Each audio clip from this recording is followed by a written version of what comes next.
Hello and welcome to Indus News live from Sampat. I'm Hira Mustafa and these are the headlines.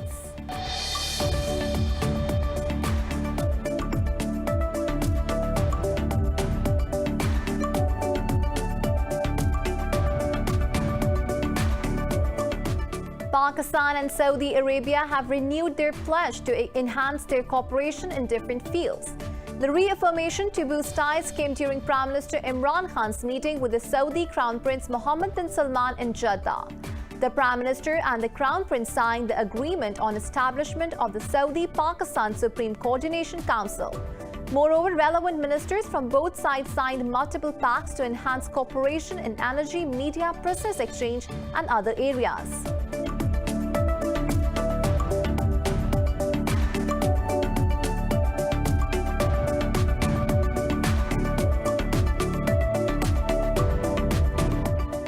More than 170 Palestinians have been injured after Israeli police fired rubber bullets and stun grenades in Al-Aqsa Mosque and elsewhere. In a statement, the Palestinian Red Crescent said 88 were taken to hospital. Meanwhile, UN General Assembly President Volkan Bozkır has urged Israel to respect places of worship. The Afghan army claims to have retaken a key district in the northern province of Baghlan after 3 days of fighting with the Taliban. The military said the Taliban fighters suffered heavy casualties during the clashes in the Hana Ghori district. Taliban have not yet commented on the Afghan military's claim.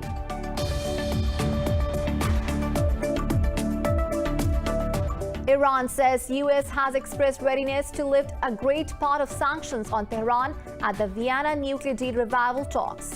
Iran's top nuclear negotiator Abbas Araghchi said, though this is not adequate, the talks will continue until Tehran's all demands are met. Meanwhile, White House spokesperson Jen Psaki said sanctions could only be lifted if Iran comes back into compliance with the 2015 deal.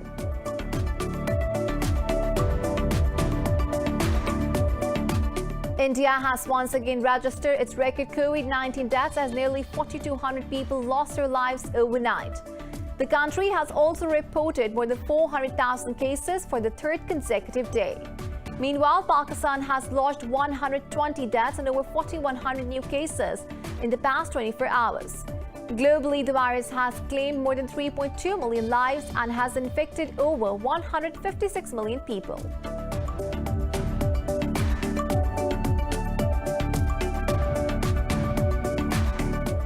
And in cricket, Pakistan will resume their first innings at 286 for 4 on day 2 of the second and final test against Zimbabwe in Harare.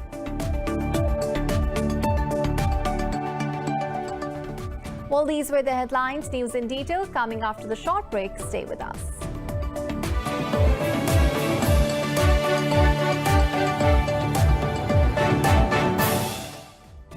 Welcome back. Now the news in detail. Pakistan and Saudi Arabia have renewed their pledge to enhance their cooperation in different fields. The reaffirmation to boost ties came during Prime Minister Imran Khan's meeting with the Saudi Crown Prince Mohammed bin Salman in Jeddah. The leaders spoke on issues of common interest at the regional and international level. The Prime Minister and the Crown Prince signed the agreement on establishment of the Saudi-Pakistan Supreme Coordination Council. Meanwhile, relevant ministers from the two sides signed multiple pacts to enhance cooperation in energy, media, business exchange and other areas.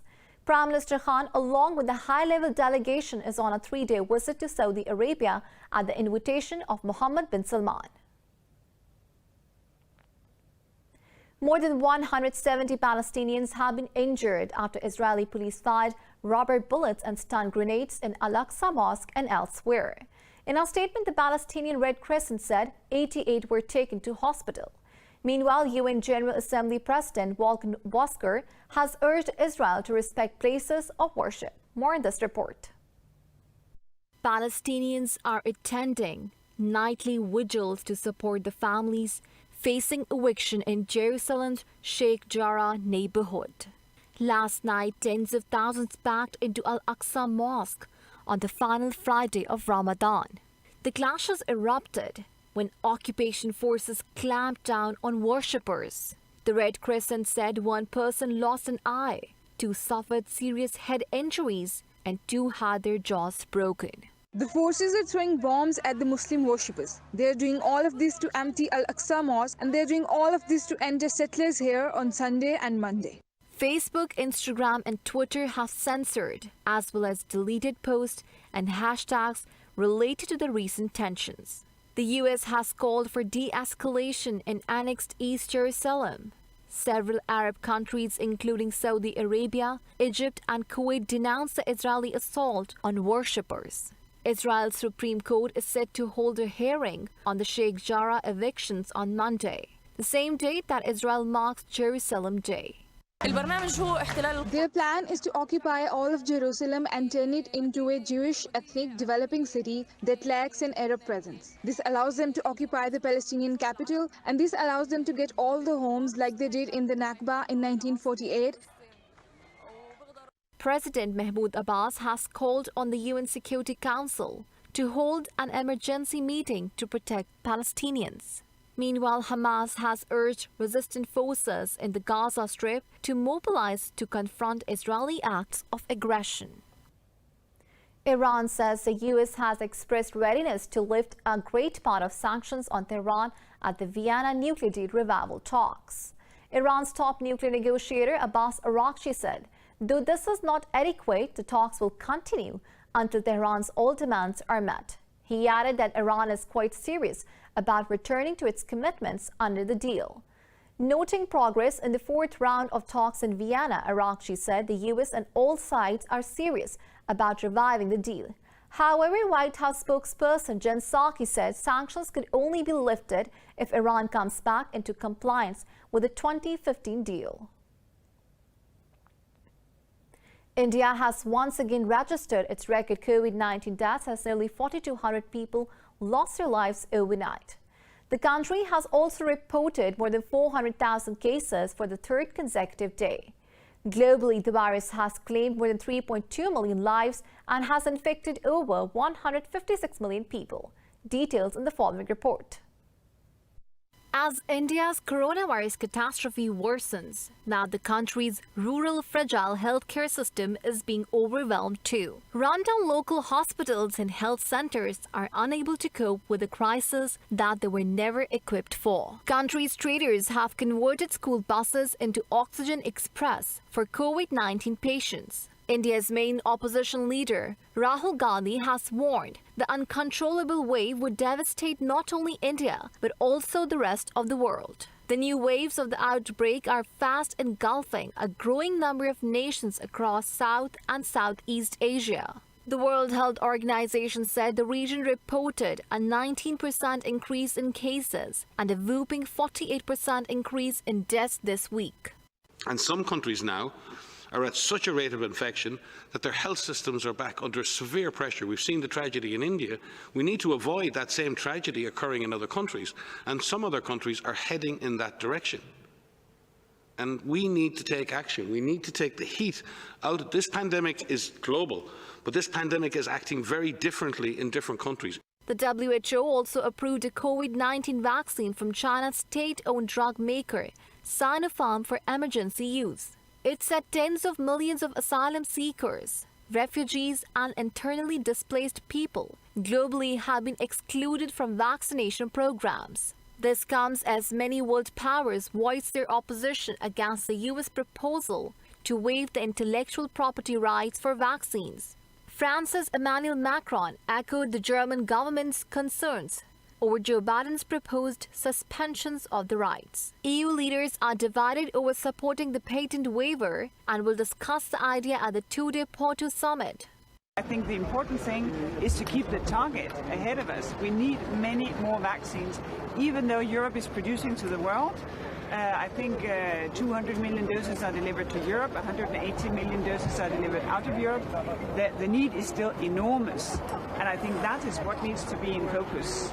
England has put 12 destinations on its green list for trips. Anyone returning from those countries will not need to quarantine from 17th May. Meanwhile, the US CDC now says the airborne virus can be inhaled even when one is more than 6 feet away from an infected individual. Pakistan has reported 120 fatalities from coronavirus in the last 24 hours. The death toll is approaching 18,800. The Health Ministry says over 4,100 people tested positive for the virus overnight. Pakistan has reported 854,000 infections since the pandemic began. Health officials say there are currently more than 82,000 active cases in the country. They say the positivity rate stands at 8.54%. The US and EU have urged Afghanistan's warring sides to reduce violence as fighting rages in the country. A joint communique called on the Taliban to stop their spring offensive and facilitate a negotiated settlement. It said the process of withdrawal of troops is not an excuse for the Taliban to suspend the peace process. The communique agreed that international support to the Afghan forces is crucial to ensure effective defense. It called upon both the Taliban and the Afghan government to prevent ISIS and Al-Qaeda from using the Afghan soil. Meanwhile, the Taliban said they hope to solve all problems through dialogue, but all obstacles to the peace process must be removed. US President Joe Biden says he expects to be able to meet Russian President Vladimir Putin soon.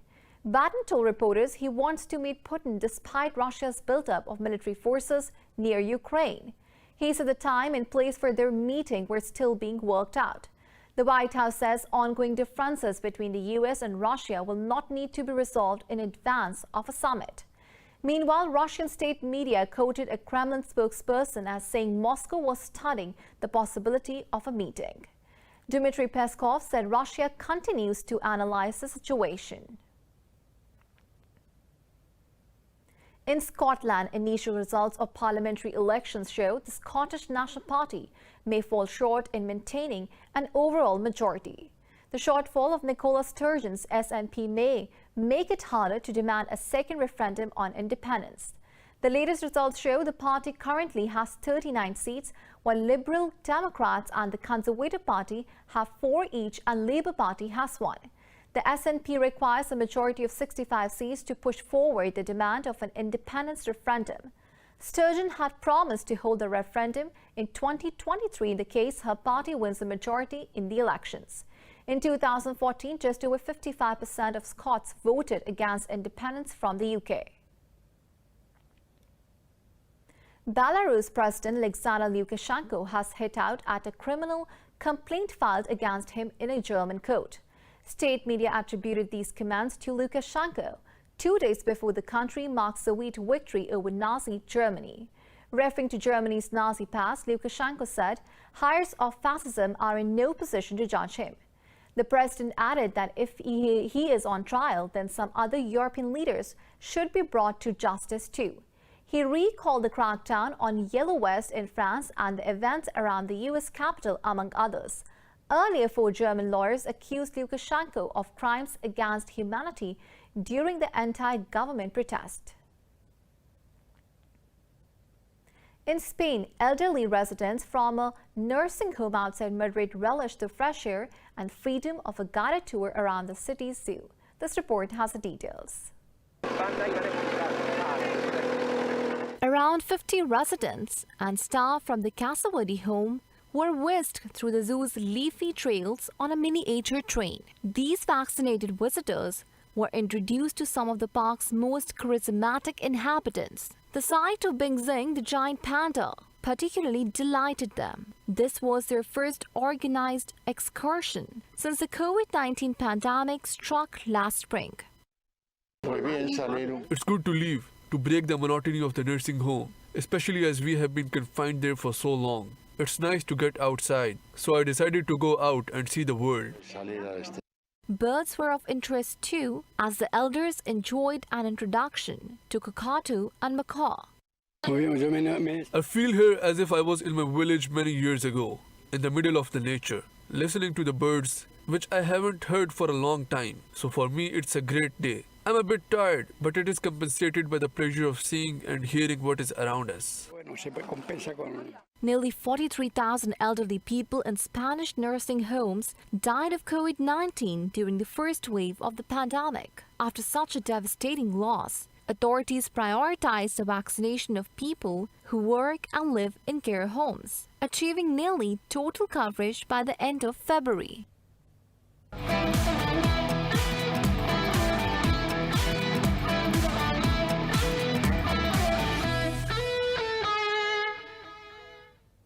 Welcome back. In cricket, Pakistan will resume their first innings at 286 for 4 on day 2 of the second and final test against Zimbabwe in Harare. Earlier, the visitors won the toss and decided to bat first. On day 1, centuries by Azhar Ali and Abid Ali provided a promising start for the green shirts. In football, Callum Wilson's brace has helped Newcastle United stun Leicester City 4-2 in their Premier League face-off. With this impressive win, Newcastle have moved within 1 point of league safety. Joe Willock fired the visitors ahead, followed by Paul Dummett capitalizing with a powerful header. Wilson made it 3-0 on the counter-attack in the 64th minute. Mark Albrighton and Kelechi scored late goals for Leicester, but failed to avert their defeat. Newcastle have now climbed to 13th place with 39 points, while Leicester remain third with 63 points. Top Olympic official John Coates says Japanese sentiment turning against the Tokyo Games is a concern, but he can foresee no scenario under which the supporting showpiece will not go ahead.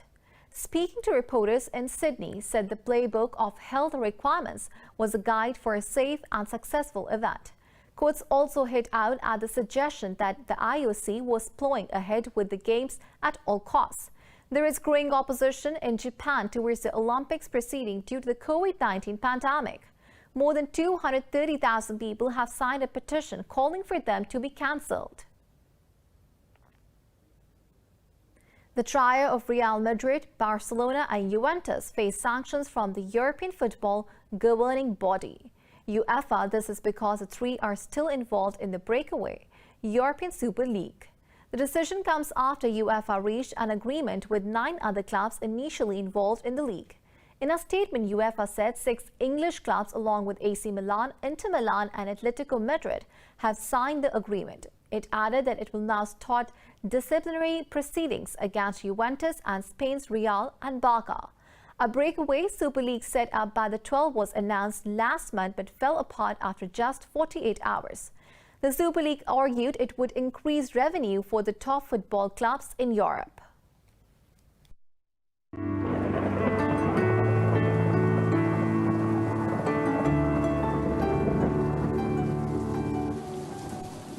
Now it's time to have a look at the weather update across the globe.